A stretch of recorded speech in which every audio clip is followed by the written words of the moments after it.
Hey, what's up, Overflow? How are we doing today? We good? Hey, can we get it up for the worship band right over here? Dude, these guys are killing it each and every week.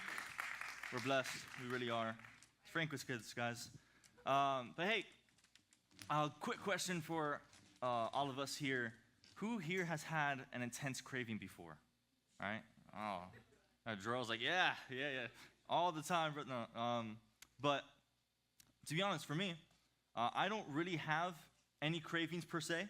But as of recently, I've been developing more of a sweet tooth. Well, this is really close, man. It's okay. It's okay, brother. It's okay. You tried. Hold on, guys. There you go. Look at that. Not putting you on the spot. I promise. But I don't really have cravings like that. Okay. But I will say, recently I've had like this really weird craving for cookies. Now, okay, wow. Some people are offended. Some people are like, really happy that I have a craving for cookies. So, okay.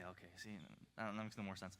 And listen, I love cookies. Like, they're the way to enter my heart because it doesn't really matter what type of cookie it is because it's not the chips, it's the cookie dough. The cookie dough is the thing that wins me over. And a few Fridays back, Isabel's maid of honor. Some of you guys may know her. Her name's Annie. She gave me some cookie dough so Isabel and I could bake it and have a really fresh cookie. Well, when she was kind of doing this exchange with me and giving me the cookie dough, I wasn't really paying attention to her, and I kind of do that sometimes. I don't mean to. I don't mean to, but you know it happens. So she's talking. Oh, thanks. And I just thought it was some like ball of Oreos that she makes sometimes. So I just grabbed it, whatever. And so Friday night happens, which is our youth ministry. And then I get back home. And I get home, and it's probably like midnight at this point. And I'm starving. And I'm like, man, there's no food I can make. Oh, I have whatever this is. And it's dark. I'm in the kitchen. So I just grabbed whatever this thing was, which was a raw ball of dough. And I just started eating it. And I was like, this is so weird. Like, what is this? And I kept going. So I eat the ball of cookie dough, and I was like, and I went to sleep. I want to say that Sunday, I'm in a conversation. I'm up in the office while service is happening, and Annie comes up to me. She's like, hey, so how was the cookies? Cookies? And she's like, yeah, like what I gave you on Friday. I was like, oh, I have no idea what you're talking about. And she's like, did you lose them? I guess so. And immediately I start going to my office. And I close the door. And Isabel realizes that I was lying through my teeth. So she follows me. She's like, what happened? And I was like, so I think that the cookie, I think I ate the cookie dough. And she starts laughing. She storms out of the office. And she tells Annie that I ate raw cookie dough. And now, I tell you this because how I have a weird craving for cookie dough, and that's probably what started my cravings, by the way.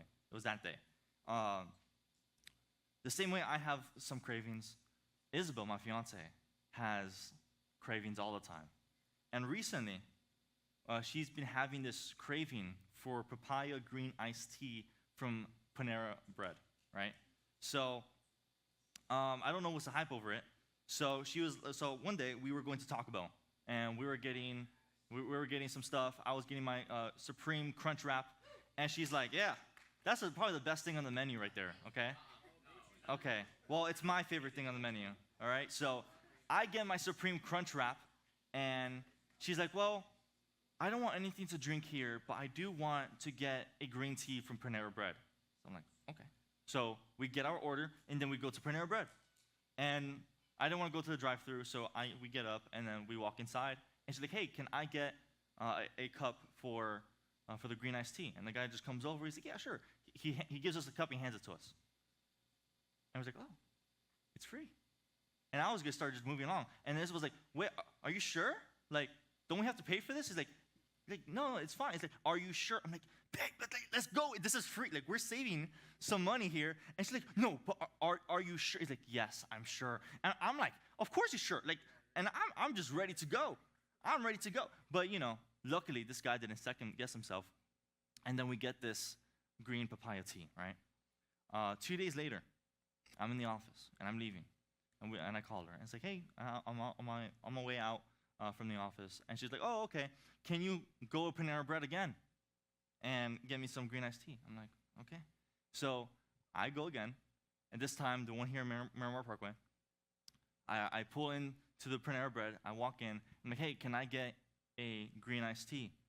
And it's a whole different worker, whole different location. She just hands me the cup. And I'm like, we just make this eye contact, and she's like, go. And I was like, bye. And I just got the cup, and I started going. So I fill it up, and I just leave. And like, this is how you do it. You don't ask questions. Because don't block the blessing. Exactly. Am I stealing? I don't know. Maybe. But I get in my car, and I'm like, dude, Panera Bread workers are the best. Because 2 different locations, 2 different people, and they just gave me a green tea for free. Now, I'm like, who knew Panera Bread workers were so kind? Like, and I was like, they saved me like a good $10.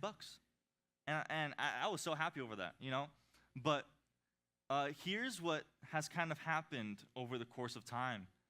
We think of the word kindness, and we think about people being kind and just people, doing kind things for us. And really, it's lost its meaning, because nowadays in our culture, kindness is thought to be a way to describe someone who's like courteous or considerate of something. But the way that the Bible describes kindness is much deeper than that. And Paul actually makes that clear in different parts of Scripture. And one of them is when listing the fruit that we bear when we're letting the Spirit lead our lives. And that comes from Galatians chapter 5, verse 22, where it says, but the fruit of the Spirit is love, joy, peace, long-suffering, kindness, and goodness. And that's where we are today. And if you've been with us for some time, you know that we've been in the book of Galatians, and we've just been on this one verse for multiple weeks now. And instead of doing one verse at a time, we have 2 verses. One fruit at a time, we have 2 of them, which is kindness and goodness. And both of those really go hand in hand, because what kindness is kindness is love in action. But what is the result of love in action? The result of that is goodness. Because here's what I know. All of us, in varying degrees, want to be the best possible versions of ourselves, right? But all of us want to bring some sort of goodness in the world. But if we're going to make an impact on the lives of people around us, whether it's our family, whether it's our friends, the people who we go to church with, if we want to make an impact and be influential people, it starts with kindness. And why? Because if we look all throughout the Bible, the people who were most influential, it all started with kindness. Jesus, his ministry, was so effective because of his kindness. And we're going to be looking at a man tonight who is probably one of the most kindest men in the Bible, second to Jesus. His name is King David. And David was the king of Israel who reigned after the death of the first king, which was King Saul. And a lot of us are familiar with, David's story. He's a guy who took down that 9-foot giant with a slingshot at the age of, 17 years old. And that's what people really know him for. But it's so much deeper than the story of David and Goliath. Because if you read David's story, if you read the entirety of it, you will realize he does a lot more than face a giant. He's also kind, he's forgiving, and he's a man after God's own heart. And in these ways, he reflects the person of Jesus. So here's what we're going to do today. We're going to be in 2 Samuel chapter 9, and we're going to be looking at a specific episode in his life where we're going to be starting verse 1, and this is kind of what we read. It says, now David said, is there still anyone who is left of the house of Saul that I may show him kindness for Jonathan's sake? And there was a servant of the house of Saul whose name was Ziba. So when they had called him to David, the king said to him, are you Ziba? He said, at your service. Then the king said, is there still not someone of the house of Saul to whom I may show the kindness of God? And Ziba said to the king, there is still a son of Jonathan who is lame in his feet. So the king said to him, where is he? And Ziba said to the king, indeed, he is in the house of Machir, the son of Amiel in Lo-debar. Then King David sent and brought him out of the house of Machir, the son of Amiel from Lo-debar. And as we stop right there, how do we become kinder people? Well, if we want to become kinder people, here's the first thing that we need to know. If you're a note taker, it's this: start seeking the needs of others. See, David had just become king of Israel, right? And he inherited all that had belonged to King Saul. So let me set this up for you guys. If you guys became king in the ancient times, in biblical times, especially in the Old Testament, and the very first thing that a king would do was to kill everyone in the family of the previous king. Because the last thing that you would want is for a blood relative of the previous king, whether it was a son, the grandson, the third cousin of the guy, who would challenge your right to the throne. So the very first order of business when you become king is just brutally murder literally every single family relative. Now, here's what David does. He goes out and he says, is there anyone left in the house of Saul that I may show kindness to for the sake of Jonathan? And Jonathan was the son of King Saul, who would have made him the guy who was next in the line for the throne. But Jonathan and David, if you read 1 Samuel, they became best friends. And Jonathan believed that David was a guy that God was calling to be king over Israel. So he had supported David without jealousy or envy. Matter of fact, it says this in 1 Samuel chapter 18. It says, and Jonathan made a covenant with David because he loved him as himself. So then, there came a time when Jonathan and King Saul were in a battle against this group called the Philistines. And both Jonathan and King Saul end up dying on the same hill. So King Saul dies, and the people look to David to assume the throne. And during this time, Jonathan had a son. And we will learn later that his name is Mephibosheth. And soon after Jonathan died in battle, there's this incident that occurs because Mephibosheth at this time is 5 years old. And when the news came back that King Saul and Jonathan had died, a woman, which was the nanny of Mephibosheth, grabbed him to flee to a safer place because the center of Jerusalem was no longer safe. Well, when she picks him up, she ends up dropping him. And when she drops him, both of his legs break.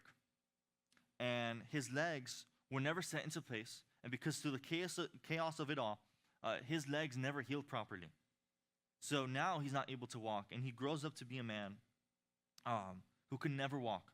He's permanently disabled. Now, years later, David has this moment where he thinks, well, if I can't show any kindness or love to Jonathan, then maybe I could still show kindness for his family. And this is where, he hears about Jonathan's son and he sends for them. And how is this helpful for us? And here's what we need to notice. David knew he had the opportunity to really bless someone. He knew that there were people who really needed to be shown some kindness for once in their lives. I love what Paul says in Philippians chapter 2. He says, let each of you look out not only for his own interest, but for also the interest of others. And overflow, we have all been blessed by someone, but we've also been a blessing for others as well. And there are things that we go through in our lives, right, where it's either a trial or something happens, and we get out of that season, and then we meet someone else who's also going through what we went through once upon a time. And then we have an opportunity to do something really cool, and we're able to bless someone by speaking words of life into them because we've been there before. And you don't even need to bless them through words, but by you just being there for them, by you listening to them, and for them, having a shoulder to lean on, that's already a blessing in itself because God has placed someone in their life that knows exactly what they're going through. Now, growing up, I didn't really go to church often. It was only when I was around 14 to 15 years old when my family really started going to church. We came to Calvary, and I ended up getting saved here. But when I was little, my dad had attended this Spanish church in Hialeah for a few years, right?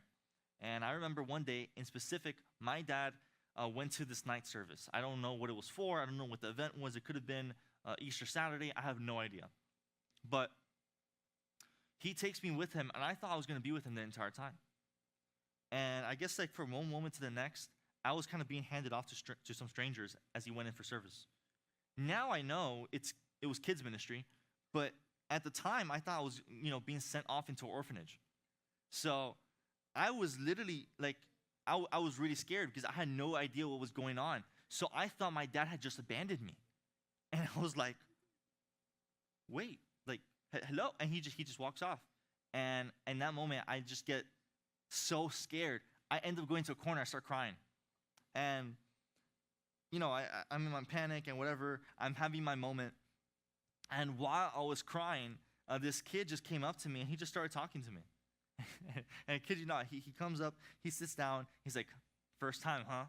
And I'm like, who are you? It's like, I felt like, it was like, yeah, like, we've been to the gutters before. I was like, oh, okay. And I'm like, all right. So this kid just goes, first time, huh? I'm like, oh, and I just stay silent because I'm just freaked out at this point. I have no idea what to do. And he just starts talking, like just the entire time. And it was this one-sided conversation, and he's like, oh, you know what? He gets up, he goes somewhere, and he comes back with a bag of chips, which was nacho Doritos. He brought a Capri Sun. And then he said, hey, look, man, everything's going to be okay. And so he just stuck with me for the entire time. And he was just talking about whatever a 5-year-old talks about. And then after about, 2 hours, because this is a Spanish service, it's going to take forever, his parents come to pick him up. And he's like, oh, all right, see you next week. And he just leaves. And I haven't seen him since. So I'm like, but here's the thing. I think about that kid all the time. I'm like, man, I wonder, like, what is he doing now? And I never forgot about that moment because here's the thing. This is the first time I had ever experienced any sort of kindness from a total stranger before. And it came from a 5-year-old. And here's the thing. He saw his surroundings. He saw that I was in need, and he took action. And because that's what it looks like to look out for the interests of others. And as someone who was on the receiving end of kindness, guys, I haven't forgotten about that moment. And it's been 15 years. And guys, that's the power of kindness. You have the potential of being able to show someone kindness, and it makes a lasting impact on their lives forever. So, here's what happens next. It'll be verse 5. Here's what we read. It says, then King David sent and brought him out of the house of Machir, the son of Amiel from Lo-debar. Now when Mephibosheth, the son of Jonathan, the son of Saul, had come to David, he fell on his face and prostrated himself. Then David said, Mephibosheth? And he answered, here is your servant. So David said, do not fear, for I will surely show you kindness for Jonathan, your father's sake, and will restore you all the land of Saul, your grandfather, and you shall eat at my table continually. And you pause right there. And here's the second thing that we need to know if we want to be kinder people, is that we need to lift people up when they're down. As we read, we see that Mephibosheth wasn't in the greatest situation. When Mephibosheth had gotten injured and Israel was defeated by the Philistines, his nanny ran to this place called Lo-debar. And the name Lo-debar in English means a place of no pasture. The literal translation is nothing. It's the word nothing. And this means that this was a low place where there was no money, there was no family, there was no resources, there was no sense of purpose or stability. And here's the thing, the nanny did with what she could at the time. They had lost it all. And Lo-debar, if I could just put it into perspective, it's the ghetto of Israel. And it's a place of no communication. It's where dreams die and people are casted aside. And that's what Lo-debar is known for. And Mephibosheth, who was once grandson of a king, lives in this place of misery. And what does David do? He recognizes that he's been blessed by God and he has an opportunity to get Mephibosheth out of Lo-debar. So he goes, all right, here's what we're going to do. You're the son of a king, and we're going to treat you as such. We're going to take you out of this low place and restore everything that your family had lost. And this is what it means for people who are not only aware of the needs of the people, but to take action when they're in the darkest moments of their lives. And listen, this is King David stuff now. This is his property. This is the things that he owns. But he's like, hey, this once belonged to your grandfather. I don't need it. I'm going to give it to you now. And that sort of generosity is the thing that we need to have when we want to express kindness, because we have the resources. And I'm not talking about just financially. There's so many other ways we could be generous. There's so many ways that we could be generous with our time, with our gifts, with our words, and even financially, because that is part of being generous. And guys, this is one of the attitudes of what a good friend is. It's easy to be a good friend when everything's perfectly going fine. And your relationship, when it's going good for your friend, it's easy to be a good friend. But what happens when your friend is going through a death of a loved one? Or, they're struggling in their faith, they're knee deep in sin. Or they just faced a brutal breakup. What happens when your friend goes down a path and they're struggling? There's a lot of baggage that comes with that, being their friend. Because if you want to show them kindness, here's what it's going to take from you. Now you have to be willing to suffer with them. In Proverbs chapter 17, it says this: a friend loves at all times, and a brother is born for adversity. So listen, if you have trouble knowing who your closest friends are, if you have trouble identifying that, you just need to look at the times when you've gone through seasons of pain and seasons of great joy. Because in seasons of pain, you have to ask this question: were they there for you? Did they have your back? Did they lift you up when you were down? Were they constantly checking up on you? Did they make certain gestures to make you feel loved? And then in the seasons of joy, did they celebrate with you? Did they support you? And were they genuinely happy for you? And those who stuck by your side in every season, the good and the bad, are the ones that you want in your circle, because that's the mark of a good friend. And if you want friends like that, a good first step is being that type of friend yourself. In Galatians chapter 6, which we'll get to in a few weeks, it says, carry each other's burdens, and in this way, you will fulfill the law of Christ.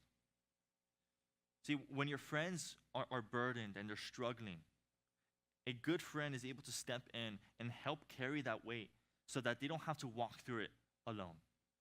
Because by us carrying the burdens of our family and friends, we become the reflection of when Jesus carried the cross for you and I. All right, so what happens now? Once David does that, once he calls Mephibosheth in, what happens? And this is the last thing, and then we're done. Verse 9. Then he bowed himself. And it says, and the king called to Ziba, Saul's servant, and said to him, I have given to your master's son all that belonged to Saul and to all his house. You therefore and your sons and your servants shall work the land for him, and you shall bring in the harvest, that your master's son may have food to eat. But Mephibosheth, your master's son, shall eat bread at my table always. Now Ziba had 15 sons and 20 servants. Then Ziba said to the king, according to all that my lord the king has commanded his servant, so will your servant do. As for Mephibosheth, said the king, he shall eat at my table like one of the king's sons. Mephibosheth had a young son whose name was Micah. And all who dwelt in the house of Ziba were servants of Mephibosheth. So Mephibosheth dwelt in Jerusalem, for he ate continually at the king's table, and he was lame in both his feet. And this leads us to the last thing of tonight. How do we become kinder people? We need to take every opportunity to express it. See, David does the unthinkable. That being, he gave all the land that belonged to Saul to Mephibosheth.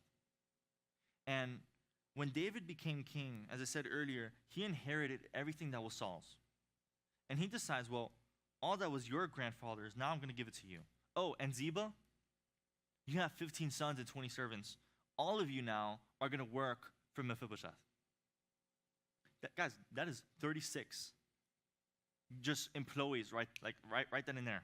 It's like, imagine getting 36 employees for a business. It just gets handed to you.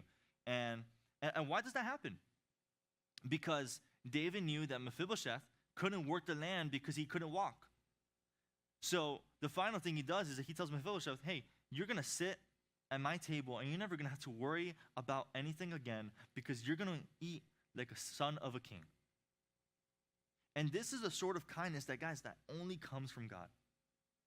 Because when God is working within you, you can't help but take every opportunity to express the kindness of God.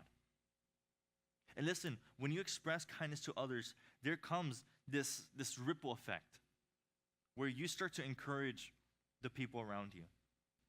Now, what does the expression of kindness do?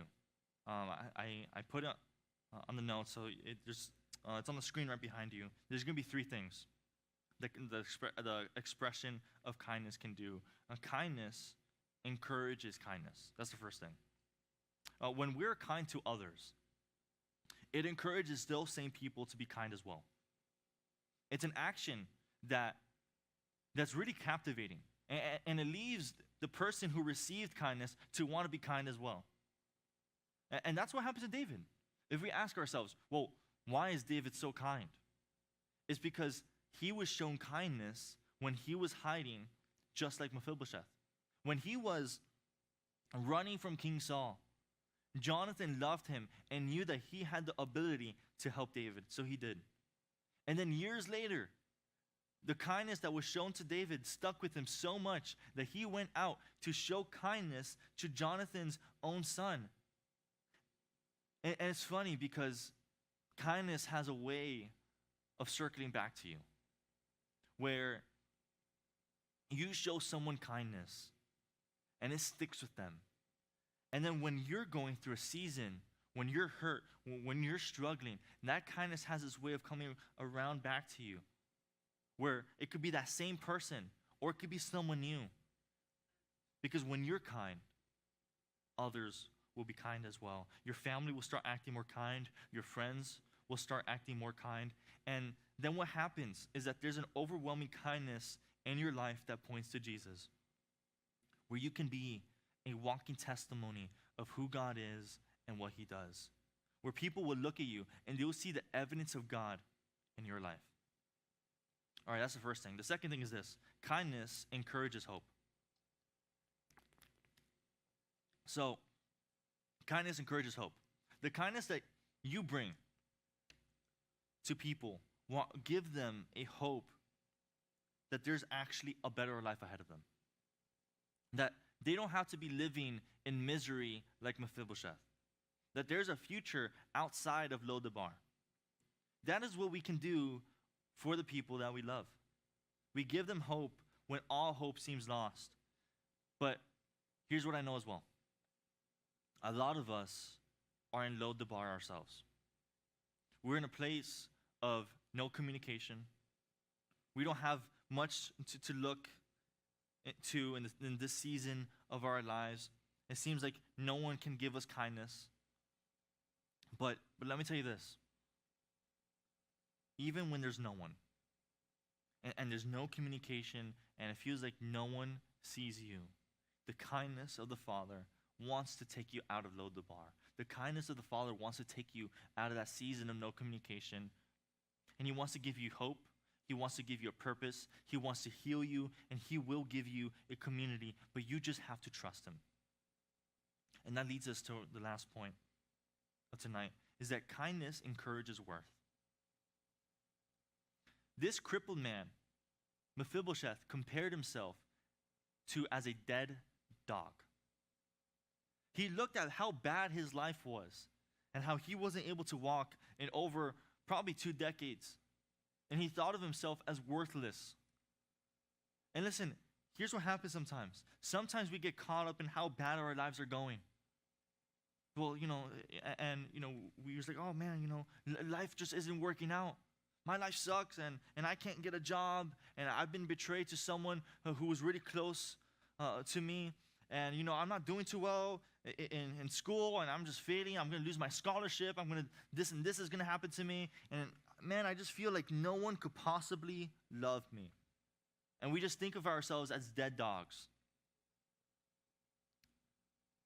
But here's what Paul says in the letter to the Ephesians. He says, but because of his great love for us, God, who is rich in mercy, made us alive with Christ, even when we were dead in transgressions.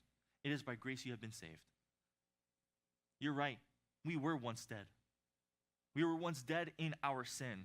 But Jesus took us out of that low place and seated us at the king's table. We can sit in royalty and dine with our Father in heaven because he looks upon us and he sees his children. In the beginning of the chapter, David said this thing. He said, is there not still someone of the house of Saul to whom I may show the kindness of God? It's not just our kindness. It's something that exceeds that. It's something supernatural. And there really is something that takes place when we come to Jesus. That we start to obtain the qualities of God. And then we become the examples of kindness in a world that's so far away from him. And here's the thing I want us to notice. In this story, David is a picture of Jesus. And guess who we are? We're Mephibosheth. Where we were in sin, we did not know God. And when we were in this low place where we felt like nobody saw us. And in that moment, that's when the kindness of God appeared. Because Jesus is the one who gives us a second chance. He is the one that pulls us out of that low place and sets us on the king's table so we can experience the blessings of what it means to live eternally with our God. And it doesn't start with him shaming us or beating us over the head. It started with kindness. And when we allow God to do a transformation in our lives, when we fully surrender our being to him, is when we will start to see that in every situation, in every circumstance, with every person, we can show the kindness of God because the kindness of God has been shown to us. And that is what causes us to change who we are. Because then we are able to acknowledge that if God was able to be kind to us, then maybe we can be kind to others. Let's pray together. And Father, we thank you so much. We thank you so much for your kindness that appeared to us when we were at that low place. When we were in the place of no communication, when we were lost and knee-deep in our sin, the kindness of God appeared before us.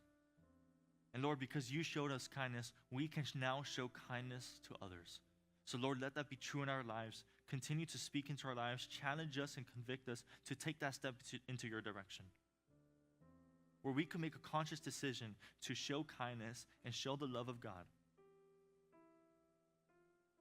across our families, our friends, those who we love and care about, so that we could be representatives of your Son, Jesus. We love you and we pray this in Jesus' name. And everyone says, amen.